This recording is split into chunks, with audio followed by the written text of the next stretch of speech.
জিয়ারুলের মতো 1000-এর বেশি লোককে আমি বিভিন্ন সংস্থায় প্রতিনিধি করে পাঠিয়ে, কারণ যে ক্ষমতায় থাকে সরকারের সেই পার্টি রেকমেন্ড করে। জিয়ারুল হচ্ছে দিশা কমিটির মেম্বার, তাকে আমি জানি, অনেক দিন ধরে জানি, এবং কেন্দ্রীয় মন্ত্রী তাকে করেছেন। সে কার সঙ্গে যুক্ত, কি যদি থাকে ইনলিগাল কাজে, তাকে শাস্তি পেতে হবে, আইন আছে।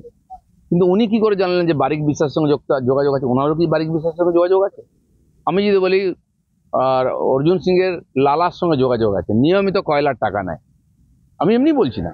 রাজু, যে আমাদের পার্টিতে এসেছিল দুর্গাপুরে, যাকে শুট আউট করে মারা হলো, রাজু তো ওরই চেলা ছিল, ওই পার্টিতে জয়েন করিয়েছিল। দিলীপ ঘোষ কোনো মাফিয়ার সঙ্গে যোগাযোগ রাখে না, প্রমাণ দাও। আর আমি তবে তো শুরু করেছি।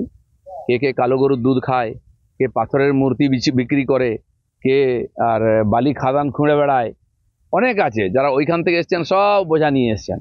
আমি জানি, বলি না, দরকার নেই, কিন্তু আমি কিন্তু বলতে আরম্ভ করি, আর ন্যাংটার নেই বাটপারের ভয়। আমি ন্যাংটা, কিন্তু সবাইকে ন্যাংটা করতে যাবো।